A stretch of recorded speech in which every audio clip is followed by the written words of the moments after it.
प्राचीन काल में गंगा के पवित्र तट पर बसा था विशालपुर, एक ऐसा गांव जो कभी सुख समृद्धि का प्रतीक था, लेकिन अब दुखों का आशियाना बन चुका था। सूखे, बाढ़ और बीमारियों ने गांव की रौनक छीन ली थी। गांव के एक छोर पर रहता था विमल का परिवार। विमल एक मेहनती किसान, उनकी पत्नी सुमति एक धार्मिक और धैर्यवान स्त्री और उनके 2 बच्चे 10 वर्षीय गोपाल और 6 वर्षीय कुसुम। विमल का जीवन दुखों का पहाड़ था। 3 साल पहले सूखे ने उनकी फसलें जला दी थीं। फिर एक बाढ़ ने उनकी झोपड़ी बहा ली। अब वे एक टूटी फूटी कुटिया में रहते थे, जहां बारिश में छत टपकती थी। साहूकार रामलाल का कर्ज उनके सिर पर था, जो हर हफ्ते अपमानजनक शब्दों में पैसे मांगता। सुमति और बच्चे भूख से तड़पते। गोपाल खेतों में मजदूरी करता और कुसुम बार बार बीमार पड़ती। गांव वाले जैसे माया सुमति को ताने मारते, तुम्हारा भगवान कहाँ है? एक रात जब कुसुम बुखार से तड़प रही थी, सुमति ने रोते हुए प्रार्थना की। उसी रात उसे सपने में माता संतोषी ने दर्शन दिए। माता ने कहा, सुमति, मैं भगवान गणेश की पुत्री हूँ। हर शुक्रवार मेरा व्रत करो, मेरी कथा सुनो और मैं तुम्हारे दुख हरूंगी। सुमति ने अगले शुक्रवार को व्रत शुरू किया। उसने अपनी साड़ी बेचकर माता का चित्र खरीदा, बड़ों से गुड़चना उधार लिया और कथा पढ़ी। परिवार ने सादा भोजन किया और पहली बार उनके चेहरों पर हल्की मुस्कान थी। सुमति ने माता संतोषी का व्रत पूरे विधि विधान से शुरू किया। पहले शुक्रवार को उसने कथा पढ़ी, जिसमें माता की उत्पत्ति और उनकी महिमा का वर्णन था। लेकिन बाधाएं भी शुरू हुईं। माया ने सुमति का मजाक उड़ाया और साहूकार रामलाल ने विमल को गांव में अपमानित किया। तीसरे शुक्रवार तक विमल निराश हो गया, लेकिन सुमति का विश्वास अटल रहा। चौथे शुक्रवार को एक साधु ने विमल को सिक्के दिए, जिससे गोपाल की दवा खरीदी गई। गोपाल का पैर ठीक होने लगा। 5वें और 6ठे शुक्रवार को माया ने खट्टा छाछ भेजकर व्रत भंग करने की कोशिश की और रामलाल ने विमल के खेत में आग लगवाई। सुमति ने छाछ वापस किया और माता से क्षमा मांगी। 7वें शुक्रवार को सेठ ने विमल को काम दिया और परिवार को नियमित भोजन मिलने लगा। 8वें शुक्रवार तक गोपाल चलने लगा और कुसुम की खांसी कम हुई। रामलाल ने विमल पर चोरी का इल्जाम लगाया, लेकिन सेठ ने विमल का साथ दिया। सुमति ने समझ लिया कि माता संतोष और विश्वास का पाठ पढ़ा रही हैं। उसने विमल से कहा, माता हमें सिखा रही हैं कि दुख में भी संतोष रखो। 8 हफ्तों में सुमति का विश्वास और मजबूत हुआ और परिवार में छोटे छोटे चमत्कार दिखने लगे। 9वां शुक्रवार, साहूकार का हृदय परिवर्तन। 9वें शुक्रवार की सुबह सुमति ने और भी श्रद्धा से माता का व्रत किया। उसने कुटिया को साफ किया, माता के चित्र को फूलों से सजाया और गुड़चने का प्रसाद चढ़ाया। उसने माता की कथा पढ़ी, जिसमें एक कहानी थी कि कैसे माता ने एक लालची साहूकार को सही रास्ता दिखाया। सुमति ने प्रार्थना की, हे माता, रामलाल के मन को बदल दो, मेरे परिवार को उसकी क्रूरता से बचा लो। उसी रात रामलाल को एक विचित्र सपना आया। उसने देखा कि वह एक अंधेरे जंगल में खड़ा है और चारों ओर आग की लपटें हैं। अचानक एक चमकदार स्त्री प्रकट हुई, जिसके चेहरे पर करुणा थी। उसने कहा, रामलाल, तूने विमल और उसके परिवार को बहुत सताया। मैं संतोषी माता हूँ। अगर तूने अपने पापों का प्रायश्चित नहीं किया तो तेरा सर्वनाश हो जाएगा।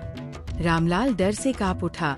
उसने माता से क्षमा मांगी और वादा किया कि वह विमल का कर्ज माफ कर देगा। अगले दिन रामलाल ने विमल को अपने घर बुलाया। गांव वाले हैरान थे, क्योंकि रामलाल का व्यवहार हमेशा क्रूर रहता था। उसने विमल से कहा, विमल, मैंने तुम्हें बहुत सताया। माता संतोषी ने मुझे सपने में दर्शन दिए और सही रास्ता दिखाया। मैं तुम्हारा सारा कर्ज माफ करता हूँ। तुम्हारी जमीन भी तुम्हारी है। विमल की आंखें आश्चर्य और कृतज्ञता से भर गई। उसने रामलाल के पैर छूने की कोशिश की, लेकिन रामलाल ने उसे रोक लिया और कहा, ये माता की कृपा है। सुमति ने इसे माता का सबसे बड़ा चमत्कार माना।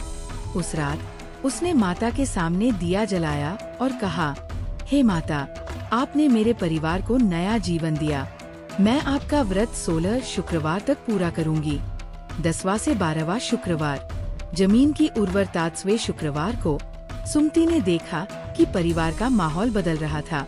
विमल अब सेठ के खेतों में काम करने के साथ साथ अपनी जमीन पर भी मेहनत करने लगा। रामलाल ने न केवल कर्ज माफ किया, बल्कि विमल को कुछ बीज और खाद भी दिए। सुमति ने इसे माता की कृपा माना और व्रत को और श्रद्धा से किया। 11वें शुक्रवार तक एक और चमत्कार हुआ। विशालपुर में कई वर्षों बाद अच्छी बारिश हुई। गंगा का जल खेतों तक पहुंचा और विमल की जमीन, जो वर्षों से बंजर थी, हरी भरी होने लगी। गेहूं और धान की फसलें लहलहाने लगी। गांव वाले हैरान थे। माया, जो पहले सुमति का मजाक उड़ाती थी, अब चुप थी। उसने सुमति से कहा, सुमति, तुम्हारा व्रत सचमुच चमत्कारी है। 12वें शुक्रवार को विमल की फसल इतनी अच्छी हुई कि उसने बाजार में बेचकर अच्छा मुनाफा कमाया। उसने सबसे पहले सेठ को धन्यवाद दिया, फिर माता के लिए एक नया चित्र और चांदी का दिया खरीदा। सुमति ने कुसुम के लिए नई साड़ी और गोपाल के लिए किताबें खरीदी। परिवार अब भूख से मुक्त था। कुसुम की तबीयत पूरी तरह ठीक हो गई थी और वो अब गांव में अन्य बच्चों के साथ खेलने लगी। गोपाल ने फिर से स्कूल जाने की इच्छा जताई। 13वां से 15वां शुक्रवार, परिवार की एकता। 13वें शुक्रवार को सुमति ने गांव की कुछ स्त्रियों को माता की कथा सुनाने के लिए बुलाया। माया भी आई और उसने सुमति से अपनी ईर्ष्या के लिए माफी मांगी। सुमति ने उसे गले लगाया और कहा, माया, माता का रास्ता सबके लिए खुला है, तुम भी उनका व्रत शुरू करो। माया ने अगले शुक्रवार से व्रत शुरू करने का वादा किया। 14वें और 15वें शुक्रवार तक विमल और सुमति का परिवार एकजुट और खुशहाल हो गया।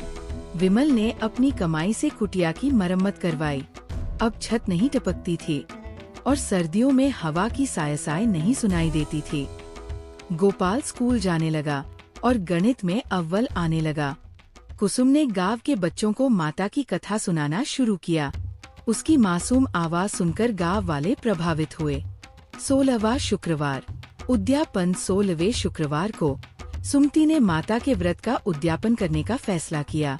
उसने गांव की सभी स्त्रियों और बच्चों को बुलाया। विमल ने अपनी फसल की कमाई से भंडारे की व्यवस्था की। सुमति ने माता का चित्र फूलों और रंगोली से सजाया। उसने गुड़चने का प्रसाद बनाया और माता की कथा पढ़ी। कथा में माता की महिमा और उनके चमत्कारों का वर्णन था। गांव वालों ने कथा सुनी और प्रसाद ग्रहण किया। उद्यापन के दिन एक और चमत्कार हुआ। गांव के एक विद्वान पंडित, जो माता संतोषी के भक्त थे, उद्यापन में शामिल हुए। उन्होंने कहा, सुमति, तुम्हारी भक्ति ने माता को प्रसन्न किया है। तुम्हारा परिवार अब सुख और समृद्धि का प्रतीक बनेगा। पंडित ने गोपाल को आशीर्वाद दिया और कहा, ये लड़का एक दिन बड़ा विद्वान बनेगा। मंदिर का निर्माण विमल और सुमति की समृद्धि दिन ब दिन बढ़ती गई। उनकी फसलें हर साल अच्छी होने लगी। विमल ने गांव के अन्य किसानों को खेती के नए तरीके सिखाए। सुमति ने गांव की स्त्रियों को माता का व्रत सिखाया। 1 साल बाद विमल और सुमति ने अपनी कमाई से गांव में माता संतोषी का मंदिर बनवाने का फैसला किया। मंदिर का निर्माण गंगा तट पर शुरू हुआ। विमल ने अपनी जमीन का एक हिस्सा मंदिर के लिए दान कर दिया। रामलाल, जिसका हृदय अब बदल चुका था, ने मंदिर के लिए धन और सामग्री दान की। माया और अन्य गांव वालों ने भी श्रमदान किया। मंदिर में माता संतोषी की एक सुंदर मूर्ति स्थापित की गई, जिसके चेहरे पर वही करुणा थी जो सुमति ने सपने में देखी थी। मंदिर के उद्घाटन के दिन गांव में बड़ा उत्सव हुआ। पंडित ने मूर्ति की प्राण प्रतिष्ठा की और सुमति ने पहली पूजा की। गांव वाले माता के दर्शन करने आए और मंदिर की घंटियों की आवाज गंगा तट पर गूंजने लगी। सुमति ने माता से कहा, हे माता, ये मंदिर आपके भक्तों के लिए है। जो भी यहाँ आए, उसे संतोष और सुख मिले। भंडारा और दान पुण्य। विमल और सुमति ने हर साल माता के मंदिर में भंडारा आयोजित करना शुरू किया। वे गांव के गरीबों को भोजन, कपड़े और बच्चों को किताबें बांटते। विमल ने गांव में एक छोटा सा स्कूल खोलने के लिए धन दान किया, जहां गोपाल और अन्य बच्चे पढ़ने लगे। सुमति ने गांव की स्त्रियों को सिलाई और बुनाई सिखाई ताकि वे आत्मनिर्भर बन सकें। रामलाल ने भी अपने धन का एक हिस्सा गरीबों की मदद के लिए दान करना शुरू किया। उसने गांव में एक कुआं बनवाया ताकि सूखे के समय पानी की कमी न हो। माया, जो अब माता की भक्त बन चुकी थी, ने गांव की अन्य स्त्रियों को माता का व्रत सिखाया। विशालपुर, जो कभी दुखों का घर था, अब सुख, शांति और समृद्धि का प्रतीक बन गया। बच्चों का भविष्य। गोपाल बड़ा होकर एक विद्वान बना।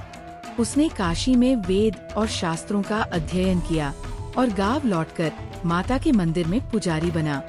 उसने माता की कथा को दूर दूर तक फैलाया। कुसुम एक सुंदर और गुणी कन्या बनी। उसका विवाह एक अच्छे परिवार में हुआ और वह अपने ससुराल में भी माता का व्रत करती रही। माता की महिमा का प्रसार। विमल और सुमति की भक्ति की कहानी गंगा तट से निकलकर आसपास के गांवों और नगरों तक फैल गई। लोग माता संतोषी के मंदिर में दर्शन करने आने लगे। माता का व्रत करने वालों की संख्या बढ़ती गई और उनके जीवन में भी चमत्कार होने लगे। सुमति हर शुक्रवार को मंदिर में कथा पढ़ती और नए भक्तों को माता का रास्ता दिखाती। विमल और सुमति अब बूढ़े हो चुके थे, लेकिन उनकी आंखों में वही श्रद्धा थी जो पहले शुक्रवार को थी। एक दिन सुमति ने मंदिर में माता की मूर्ति के सामने बैठकर कहा, हे माता, आपने हमें दुखों से निकाला, सुख दिया और संतोष सिखाया। हमारा जीवन अब आपका है। उस रात सुमति को फिर माता का दर्शन हुआ। माता ने कहा, सुमति, तुमने मेरी भक्ति का दिया जलाया। ये दिया अब कभी नहीं बुझेगा। नैतिक संदेश। विशालपुर की कहानी माता संतोषी की महिमा का प्रतीक बन गई। यह कहानी सिखाती है कि दुख कितना भी बड़ा हो, माता संतोषी अपने भक्तों का साथ कभी नहीं छोड़ती। उनका व्रत केवल सुख नहीं देता, बल्कि संतोष का पाठ पढ़ाता है।